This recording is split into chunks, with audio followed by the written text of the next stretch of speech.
Welcome back. Our next story is one that is hard to tell and important to hear. And it literally is more timely than I wish it were. In 1991, our next guest, Pari Ibrahim, fled Iraq when the Saddam Hussein regime went on a rampage, killing its people, the people it was supposed to serve and support.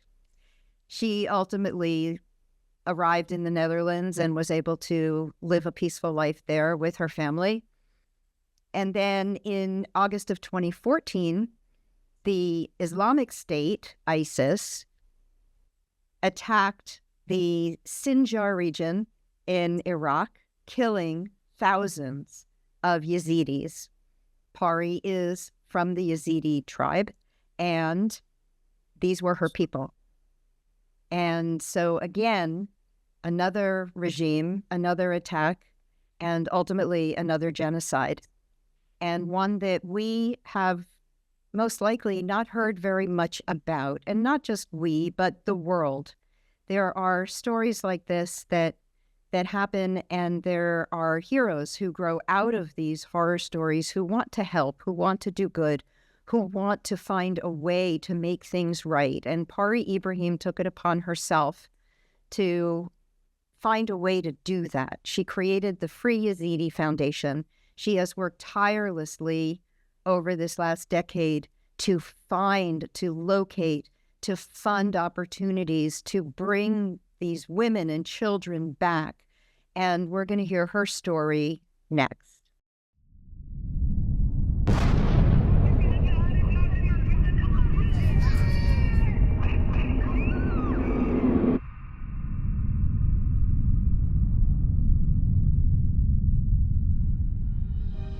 هاتن ملتن بشكينن بس ملتي ديار كر دلوفاني وخوش تبي هاتن بقنا طاريه ده بس هرس ما مرو نهيه ده هاتن فيربوني جمع قدكن اللي بخوراجيري حزا فيربوني ما زندر لي هات هاتن كلتوري ما ونداكن ام هرو خياتكن هاتن نخوشي بچينن مخوشي چان هاتن ترسل دلي زارد ما كان ما شجاعات بيشيوان كن هاتن من داي كبار من دور كن از دور كرم وهيزلي فيما وقر In August 2014, ISIS sought to destroy the Yezidi community through a genocide, but we survived. As we mark the 10th anniversary of the Yezidi Genocide, we acknowledge that its effects continues to reverberate throughout our community. Despite enduring unimaginable hardships, our community stands strong, united by our determination to thrive and rebel. Let us reaffirm our commitment to justice, healing, and solidarity as we move forward together towards a future of hope and dignity. Pari, welcome to Good Day. Thank you for being here. And thank you for sharing all that you've been doing, but mostly thank you for the hard work and the heartfelt work that you're doing. So tell us a little bit about when your family fled Iraq. Thank you, Lauren. In 1991, I was around 2 years old. People always used to flee towards the mountain if something was going on, if there was any danger. And so my family did the same. My parents brought all the children, and on foot, they went towards the mountains, towards Turkey. It was horrible conditions, snow in the mountains, rain, and my parents just fled with what they had. They couldn't bring much, having small children and fleeing all of a sudden, not prepared. Of course, very scary situation, but eventually we were picked up from one of the camps by the Netherlands as political refugees and brought to the country. I've lived most of my life in the Netherlands, and I appreciate that we got a second chance in life somewhere else where it was a safe environment. And I want to say you live now in the United States, but you lived all those years in the Netherlands. And in 2014, when the genocide happened to the Yazidis, you were moved, you were then still living in Netherlands, and you were moved to do something. So how did you figure that out? Well, on August 3rd in 2014, phone calls were coming in from family members, friends, that the Islamic State came to attack the Yazidis. They were killing the men, kidnapping women and children. They had buses ready. We knew it was a genocide. We knew the Islamic State had one goal. They came to eradicate the Yazidi community, a small ethnic religious minority from Iraq. You know, our religion is widely misunderstood. We are a monotheistic religion. We believe in one God, in 7 angels.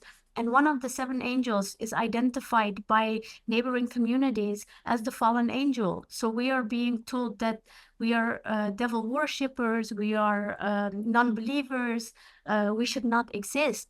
And this is the ideology that the Islamic State was spreading about the Yazidi community. And the only thing they wanted to do was kill all of us, kidnap all the women. They as I said, they had buses ready to transport the younger women and children. They kidnapped them, eventually sold them as sex slaves in parts in Iraq and parts in Syria. The men were immediately killed, and the older women that they couldn't slave trade were immediately killed and put in mass graves. You know, we always talk about never again, never again. The genocides wouldn't happen. You know, this would happen to my community. It was not something that just happened one day. There were root causes that came up all the time and continued, and no one did anything about it. There was hatred against my community for so many years, for centuries. Our great-great-great-parents have been orally transmitting to the next generation that we would always flee towards the mountain where it was safe. And this time, our community did it again. So in Sinjar, those who were able to escape the Islamic State fled towards the mountain on foot, by car, whatever means they had, they fled. Those that stranded on the mountain were dying because of the heat, because there was no water, of thirst or of hunger. For days they were on top of the mountain. And then finally on the 7th of August, President Obama gave a speech saying that what the Islamic State is doing against the Yazidi community may constitute genocide, and that there are people stranded on Mount Sinjar who need our help. And then, it makes me so emotional, you know? The United States stepped in and created the coalition, and they came and started airstrikes against the Islamic State. And my people were able, through the help of the YPG forces, there was a corridor created, and people were able to escape. You know, sometimes you lose hope that nothing is being done for your people, that the cries of help are not being answered, but they finally did. Those that escaped, we called the lucky ones. They end up in displaced people camps. But the horror for those who were captured, those that were kidnapped and transported in different areas in Iraq and Syria, that was hell. The crimes that were committed against them, the enslavement, the slave trade, the being sold over and over again to a different owner, being raped, or what they called married off. These women were sold into sexual slavery. Their children were brainwashed to become child soldiers, to become the cubs of the Islamic State, to continue the ideology of the Islamic State, that there is no place for others that do not believe the same as them. So many of the women were forced to learn the Quran, to convert to Islam, to be what they were, and leave everything behind that they knew and the peaceful life they had. And so, yeah, I thought at that moment, I need to do something. And first thing I thought I wanted to do was to just raise some funds for these women who were able to escape because they suffered the most. And at that time, I was a law student in the Netherlands. So I thought I'm just coming back to the Netherlands and continue a master's degree. Well, that didn't happen because the organization has turned out now much bigger than I could ever imagine. We're able to support these women with trauma treatment, with some protection work, making sure that when they escape, they're able to create a new life. I have one story that always sits with me because I think you see such a beautiful person grow back into the person she was before, but even better. One woman, she was in captivity, and through ways, eventually she escaped out of captivity, and her family called me and they said, Pari, please visit her. She's now in an unfinished building. She was the last one to escape of the women in her family. The parents were killed, the brothers were killed. So only the sisters were left, and she was the last one to finally escape. And they said, please go visit her. I went and I visited her. You have to understand that I see this woman. It's just a lifeless body. There's no soul. I look into her eyes. It's empty. I talk to her. I say, like, how are you doing? You escaped out of captivity. What is your future like? What are you thinking of doing? I wanted to understand her thoughts, how she was feeling. And she said, our life is over. It is true I escaped out of captivity, but for what? My parents are killed. My brothers are killed in mass graves.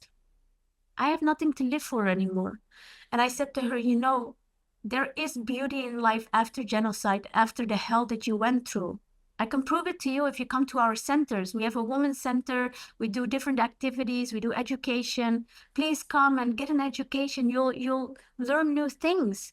I didn't talk about the trauma treatment we offer because I didn't want to scare her about psychologists, etc. It's not necessary at the beginning stages to even discuss that. Let's talk about the fun things we do. She said, no, I don't want to. I said, you know what? Just come to the graduation. We have one cohort of beneficiaries graduating this week. And if you come, you can see how beautiful it is. These are also genocide survivors. These are also survivors of sexual violence. Come and visit us. Eventually, she agreed and she said, okay, I'll come and see what you're doing. She eventually came to our centers, and all of a sudden, she saw a total different life than what she was seeing in the unfinished building. She called us back and she said, okay, I always want, while she was there, she said to me, I always want to learn English. So, okay, I'll take English classes. By the time she got back home, she called us back and she said, okay, I want to go for all the classes you have. She came, went to the classes, and eventually she wanted to see the psychologist. This woman turned into a total different person. Like, every time I think about her, it makes my heart so happy, because if we didn't provide her with access to these courses, to this help that she definitely needed, all of a sudden the group, they were talking about her as like she's the president of the group, because she was talking and giving her opinion, and she was getting trauma treatment in group and individual sessions. She got EMDR therapy, and it helped her so much to go through what she had been through. She eventually got trained in yoga, and she became the yoga teacher at our center. Eventually, this woman, she resettled in Germany and is now following an education. I mean, I couldn't be more happy for her, but that is one of the stories. You know, this woman was sold multiple times to different ISIS fighters, lost all her family members, was ripped apart from her family and her mother, screaming and crying when it all happened, and put in buses and transported away. Someone like that deserves a good life. And that's the support we offer. But there's also another part to this, the part of justice and accountability, the idea of making sure that someone who's been so horribly treated, that the perpetrators are held accountable for the crimes that were committed against these survivors, these victims. And so that's what we're doing. We're making crime scene analyses. Every village, every slaveholding site, we make sure that we understand who were the perpetrators, what are their names, what ranks were they in within the Islamic State, what crimes did they commit against which survivor or which victim who is still missing. So eventually we shared it with the FBI, Homeland Security. We shared it with different public prosecutors around the world, of course, with consent from the survivors, so that one day there is justice. No matter where you go, if you've committed horrible crimes against our community, you will be found one day and you'll stand in court, and our women and girls will have their day in court to say what crimes you committed against them, and they'll hopefully get justice. That's our goal with educating our survivors what their rights are, and that there are opportunities towards justice and accountabilities and the steps we need to take. That brings me also to a point that, like, you know, she was able to move on because she knew that her parents were killed in mass graves. She knew that her brothers were killed. They had heard it already. But for those who have missing relatives, like till this day, 11 years later, over 2,500 women and children are still missing. How is that acceptable? How do we have so many women's rights defenders, children's rights defenders, all these people talking at the UN and elsewhere about how to make sure that women can live an actual life, but nobody talks about the 2,500 women and children who are still missing from this community, from my community. That hurts, you know?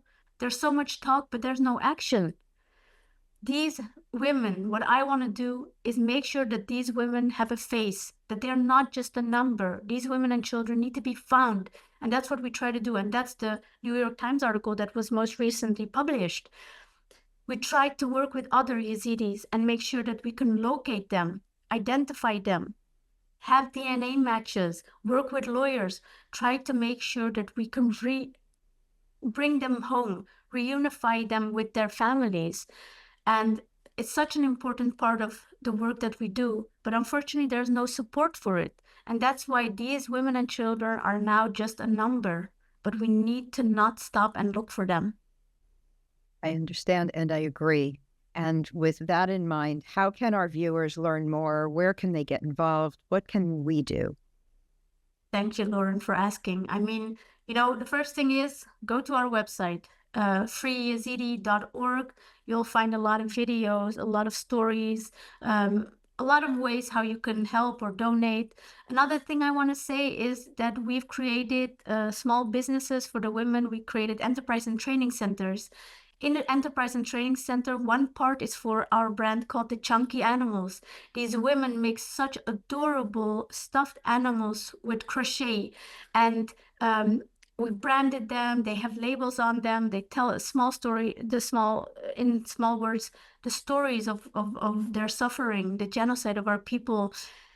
And that way we are able to spread more awareness. And if somebody wants to buy a chunky animal, please do so. These women are, for the first time ever in their life, earning an income. You know, it's so empowering to them, getting therapy, getting support, and creating getting back the dignity that they lost after the Islamic State committed the genocide against our people. Well, you bring them hope. And you give them a different view of the future than they would have on their own. So thank you so much. I know it's hard work. I applaud every single effort you make and every single success. And I hope our viewers will reach out to learn more. Thank you so much for coming on today to share the story. Thank you, Lauren. I appreciate it. And we'll be right back.